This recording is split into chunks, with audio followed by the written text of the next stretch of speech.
बिस्मिल्लाहिर्रहमानिर्रहीम। वर्टू एफएक्स में आपको खुशामदीद कहता हूँ।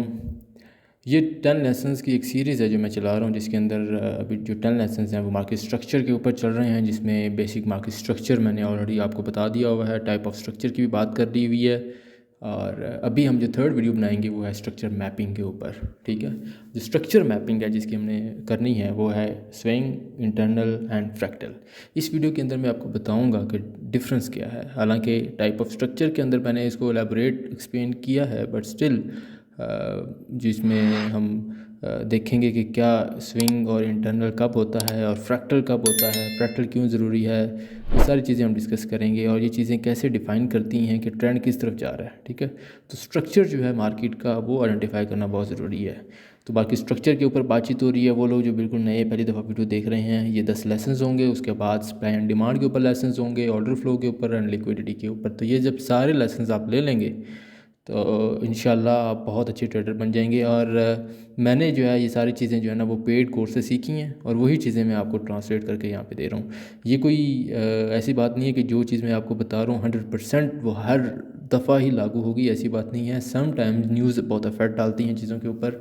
तो जनरली जो है आपका जो है ना 55% तक, आई गारंटी 55-60% तक आप इन सारी चीज़ों को अगर आप मद्देनज़र रखेंगे तो you will get profit. Okay, और आप जो है ये मार्केट स्ट्रक्चर को समझेंगे तो फिर आप बाकी चीज़ों की तरफ जा सकते हैं। यूट्यूब के ऊपर आपको अब्रप्टली डिफरेंट किस्म की वीडियोस आ जाती हैं, आपको पीछे वाली चीज़ का पता नहीं होता। तो ये एक सीरीज़ है, अगर आप सीरीज़ के साथ सारी वीडियोस देखेंगे तो इंशाल्लाह आप फिर ही कुछ कर पाएंगे। एंड आई गारंटी यू, मैंने खुद ये सीखी हैं तो बड़ा फ़र्क पड़ता है। और मैंने जो है वो अल्हम्दुलिल्लाह आप जा सकते हैं यूट्यूब शॉर्ट्स के ऊपर मैं अपलोड करता रहता हूँ जो मेरी ट्रेड्स हैं कि कैसी चल रही हैं।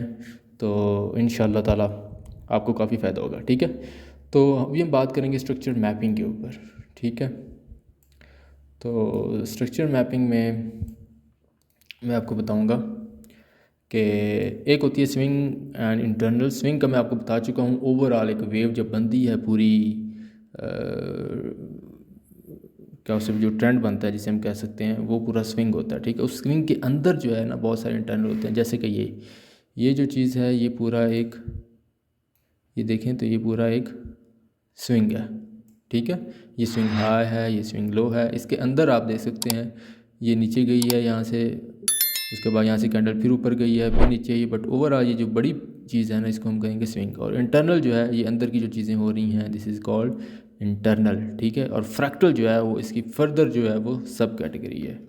ठीक है, तो अभी हम यहाँ पे देखें स्विंग एंड इंटरनल की बात करें। स्विंग एंड इंटरनल के लिए जो कैंडल बॉडी है उसका क्लोज़ होना बहुत ज़रूरी है। ठीक है, अगर बॉडी क्लोज़ नहीं हो रही तो हम ये नहीं कह सकते कि इट्स आ स्विंग या इंटरनल कुछ चेंज हो रहा है। ठीक है, तो इसको बोलते हैं internal break of structure. Okay, आप उसमें ये करेंगे जब ब्रेक ऑफ स्ट्रक्चर होता है तो फिर ही जो है ना मार्केट जो है वो अपना मूव जो है वो आइदर अगर ऊपर जा रही है तो कंटिन्यू रन करेगी और अगर नीचे आ रही है तो रिवर्सल में जाएगी। ठीक है, अगर हम यहाँ पे बात करें ये वाली जो कैंडल है, ओके, इसका कलर चेंज करते हैं और राइट येलो करते हैं। ये वाली जो कैंडल है आप देख सकते हैं यहाँ पे इसकी जो बॉडी है ये बॉडी पूरी, ठीक है, ये बॉडी जो है ना इस कैंडल की जो विक है ऊपर वाली, ठीक है, इस विक के बाहर क्लोज हुई है। ठीक है, तो बॉडी मतलब इस विक को क्रॉस किया इसने, तो इसका मतलब ये है कि ये ब्रेक ऑफ स्ट्रक्चर हो रहा है। समझ आ गई आपको? अगर ये चीज़ क्लोज नहीं होती और सिर्फ सिंपल विक ऊपर जाती है जैसे यहाँ पे हो रहा है, यहाँ पे हुआ है, ठीक है, यहाँ पे ये हुआ है कि ये विक ऊपर गई है और बॉडी इसके अंदर क्लोज नहीं हुई, तो इसको हम क्या कहेंगे, ये विक ब्रेक हुआ है। ओके, तो स्ट्रक्चर चेंज जो है ना वो विक ब्रेक जो है वो एक आइडेंटिफिकेशन है कि इसके बाद स्ट्रक्चर चेंज एक्सपेक्टेड आप कर सकते हैं। ठीक है, स्ट्रक्चर चेंज कैसे, अगर जो है वो मार्केट अप ट्रेंड में जा रही है तो उसके बाद पुल बैक आता है, तो इससे आप आइडेंटिफाई कर सकते हैं कि पुल बैक हो रहा है। ओके, सो पुल बैक इसके बाद होता है फ्रैक्टल, जो फ्रैक्टल ब्रेक होता है तो उसके बाद पुल बैक होता है, उसके बाद फिर मार्केट फर्दर ऊपर मूव कर जाती है। ठीक है, तो यहाँ पे जब ये कैंडल ऊपर क्लोज हुई और क्लोज नहीं हुई, इसका विक बन गया, तो ये हो गया विक ब्रेक। तो विक ब्रेक आपको कहाँ लेके जाता है, विक ब्रेक फिर आपको यहाँ पे लेके आता है। ठीक है, क्योंकि जब विक ब्रेक हुई तो उसके बाद नेक्स्ट स्टेप जो आपने माइंड में रखना है वो है बॉडी क्लोज का। तो जब बॉडी क्लोज हो गई तो फिर ये आप आइडेंटिफाई कर सकते हैं कि मार्केट इज़ मूविंग अप, ठीक है। बॉडी अंदर जब क्लोज होगी जैसा कि ये हो रहा है तो फिर हम इसको कहेंगे कि this is the break of structure, alright. तो जो स्विंग है पूरी स्विंग के अंदर जब हो रहा होगा ना, ये पूरी स्विंग है, ठीक है, इसके जब अंदर हो रहा होगा तो हम इसको कहेंगे internal break of structure, okay. लेकिन जब जो स्विंग का टॉप ट्रेंड है और लोअर ट्रेंड है और इसके जो है उसको जब ये ब्रेक और अप और डाउन को ब्रेक करेगी बड़े टाइम फ्रेम में तो फिर हम उसको कहेंगे ब्रेक ऑफ स्ट्रक्चर, ओके। तो ये है जी स्ट्रक्चर मैपिंग, ठीक है। तो बाकी जो है हम इसकी आगे फर्दर जो है लाइव में आपको एग्जांपल देता हूँ। आई होप आपको समझ आ गई होगी। किसी चीज़ की समझ नहीं आ रही तो आप मुझे बता सकते हैं, ठीक, कमेंट्स में आप लिख सकते हैं कि इस चीज़ को समझाएं, मैं उसके ऊपर स्पेशल वीडियो बना सकता हूँ, कोई इशू वाली बात नहीं है, ठीक है। लेकिन आप इस चीज़ को आइडेंटिफाई करें, ओके। उसके अलावा जो है वो अभी हम जाते हैं, आपको मैं लाइव एग्जांपल देता हूँ।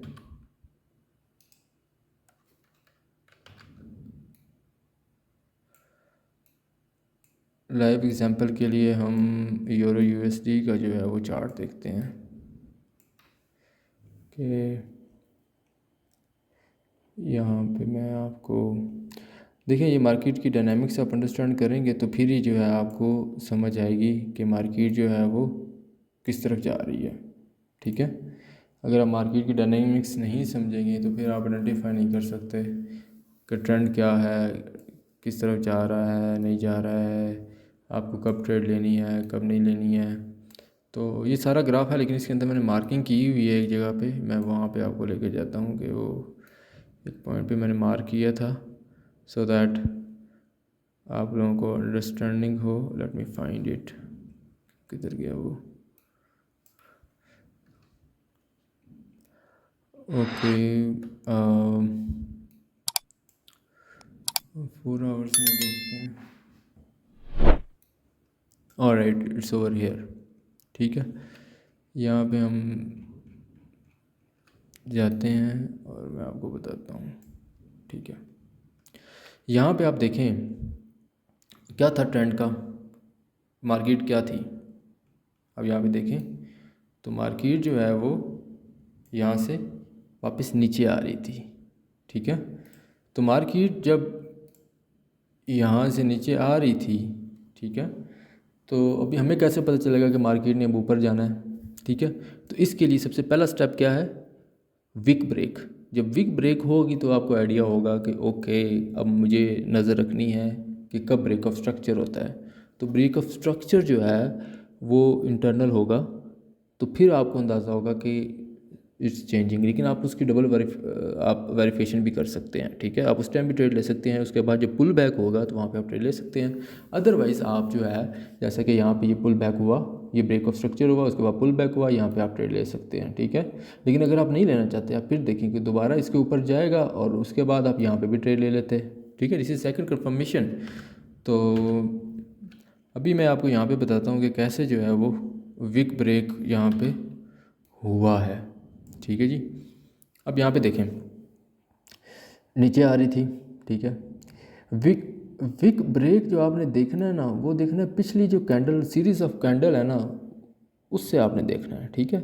अब ये नहीं है कि मैं यहाँ से देखना शुरू कर दूँ, नहीं, यहाँ से नीचे आई फिर ये ऊपर गई है, अब यहाँ से ये नीचे आके यहाँ से जब ऊपर गई है ना, this is the last candle, जो बिग कैंडल जिसने इसका विक को ब्रेक किया है। इसके बाद जो पीछे वाली जो कैंडल होती है ना, जितनी वो डाउन आ रही होती है ना, उनको आपने काउंट कैटर फॉर करना होता है। अगर यहाँ पे एक और कैंडल होती तो फिर ये वाली अगर ना होती, यही कैंडल होती, तो फिर मैं यहाँ से काउंट करता, यहाँ से काउंट ना करता, ओके।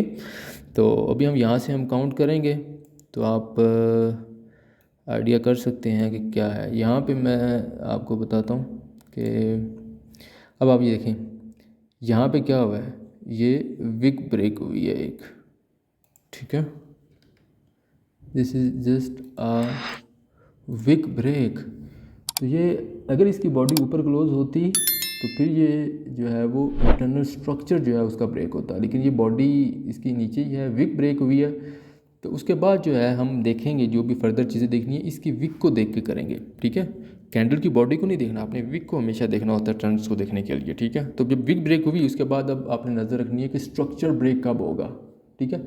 स्ट्रक्चर ब्रेक ये होगा कि जब बॉडी इसके अंदर क्लोज होगी। तो अगली कैंडल ने क्या किया, इसके अंदर क्लोज हुई नहीं हुई। अब ये जो नेक्स्ट कैंडल है यहाँ पे, इसकी बॉडी जो है ना वो क्लियर है, इसके अंदर क्लोज हो रही है। तो यहाँ पे जो है ना वो हम कह सकते हैं कि चेंज ऑफ स्ट्रक्चर हो गया है। लेकिन हम नॉर्मली ये देखते हैं कि इसके बाद वाली जो पीछे वाली कैंडल होती है ना, ठीक है, बेयरिश कैंडल, हम उसको देखते हैं। जब उसको वो ब्रेक कर लेता है, इसको तो इसने चेंज ब्रेक किया तो this is a chalk, change of character, change of character हो गया, ठीक है। लेकिन जब स्ट्रिंग स्ट्रक्चर चेंज हुआ तो फिर हम जो है वो यहाँ पे हम इसको मार्क करेंगे। तो this is the internal break of structure, यहाँ से हम मार्क करेंगे। ओके, सो कहाँ चला गया वो, well it's over here. Okay, let's mark it again.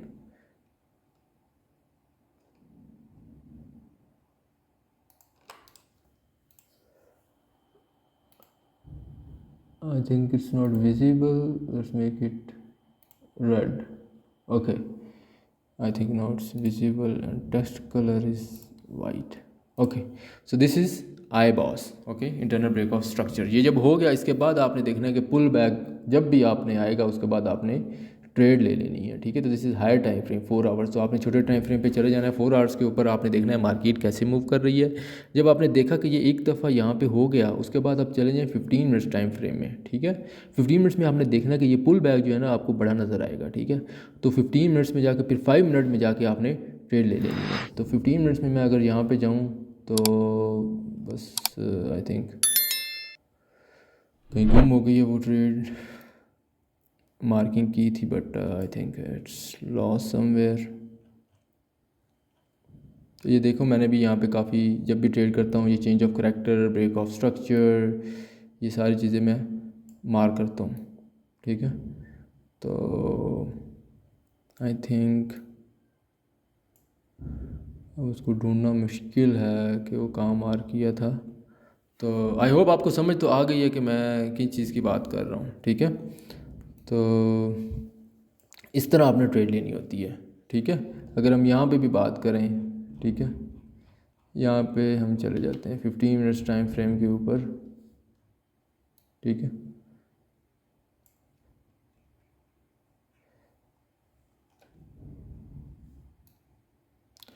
तो अब मैंने यहाँ पर देखा ये की लेवल था, ओके। तो इसको क्या बोलते हैं, swing, this is called swing. तो this is swing low, alright. So I call this is a swing low. तो इसका हाई कौन सा है, इसका स्विंग हाई जो है वो होगा इधर पीछे, ठीक है। इसका जो स्विंग हाई होगा जहाँ से ये नीचे आई है, ठीक है, वो this is the swing high, ठीक है। बड़े टाइम फ्रेम में आप देखेंगे तो this is a swing high, ठीक है। तो स्विंग हाई वो है और स्विंग लो ये है। इसके अंदर जितनी भी मार्केट ऊपर नीचे हो रही है हमें उससे कंसर्न बड़े टाइम फ्रेम में नहीं है अगर हम स्विंग के एतबार से हम देखें। लेकिन ऑब्वियसली जब हम फ्रैक्टल चेंज और change of internal break of structure की बात करते हैं तो फिर डेफिनेटली हमें इसकी रिक्वायरमेंट होती है। तो अब ये की लेवल है, ठीक है, जिसको मार्केट जो है या तो टच करेगी या टच किए बिना ही ऊपर चली जाएगी, ठीक है। तो हमें कैसे पता चलेगा कि अभी जो है वो, अब यहाँ पर भी देखें, यहाँ पर जब हम देख रहे थे तो ये कहाँ से ये बेरिश कैंडल्स बन रही हैं, ऑलमोस्ट यहाँ से, ठीक है। तो यहाँ से जब ये कोई क्रॉस करेगा ना तो फिर ये इंटरनल ब्रेक ऑफ स्ट्रक्चर होगा, फ्रैक्टल चेंज होगा। अभी मैं फ्रैक्टल चेंज नहीं कह सकता यहाँ पे, ठीक है, क्योंकि ये सारी बेरिश हैं, ठीक है। तो अब यहाँ पे हम बात करें तो ये सारी बेरिश हैं। यहाँ से अगर यहाँ से जब ये चेंज हुआ तो दिस इज़ नाउ, अब कैंडल क्या है, कैंडल ऊपर क्लोज हो रही है, ऊपर क्लोज हो रही है ना। तो अब ये क्या हो गया, ये क्या हुआ, ये फ्रैक्टल चेंज हुआ या ये ब्रेक ऑफ स्ट्रक्चर हुआ। Yes, this is a internal break of structure, क्योंकि बॉडी ऊपर क्लोज हुई है। अगर ये विक थोड़ी सी और ऊपर होती, यहाँ से अगर मार्किंग करें और विक ऊपर होती तो फिर ये फ्रैक्टल चेंज होता, ठीक है। लेकिन fractal change is the first step कि मार्केट चेंज होने लगी है, ठीक है। लेकिन ये कि this is not a fractal change, तो फिर जो है हम इसको कह सकते हैं कि this is the break of structure. इसके बाद वेट करना है पुल बैक का, ठीक है। जब पुल बैक आएगा तो फिर आपने ट्रेड ले लेनी है। हम ऐसे गए और वेट किया पुल बैक का। पुल बैक एटलीस्ट 50% होना चाहिए। मैं आपको पहले भी ये बताता रहा हूँ कि पुल बैक जब भी आप करते हैं ना, फॉर एग्जांपल ये हाई था, ठीक है, तो जब भी आपने पुल बैक करना है ना ऑलमोस्ट,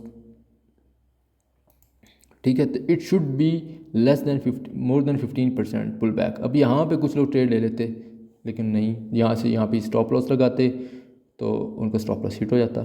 ये है 50% वाली लाइन, ठीक है। इससे नीचे आना चाहिए, तो इससे नीचे कब आया, ये आ गया जब ये इससे नीचे आया। लेकिन बेटर इज़, मैं नॉर्मली इस जोन में लेता हूँ, ठीक है। चलो ये नीचे आया, आपने यहाँ से भी ट्रेड ले लिया, आपने फिर स्टॉप लॉस पीछे वाला जो होता है ना उससे भी थोड़ा सा नीचे लगाते हैं, ठीक है। आपने अगर यहाँ पे नीचे स्टॉप लॉस लगाया होता तो आप अभी you have been good to go, ठीक है, तो आपके मामला ठीक हो जाते। तो ये है जी। आई होप आपने काफ़ी कुछ सीखा होगा, लेकिन फिर भी अगर किसी चीज़ की समझ नहीं आई तो आप मुझे कमेंट्स में बता सकते हैं, ठीक है जी। चलें जी, थैंक यू सो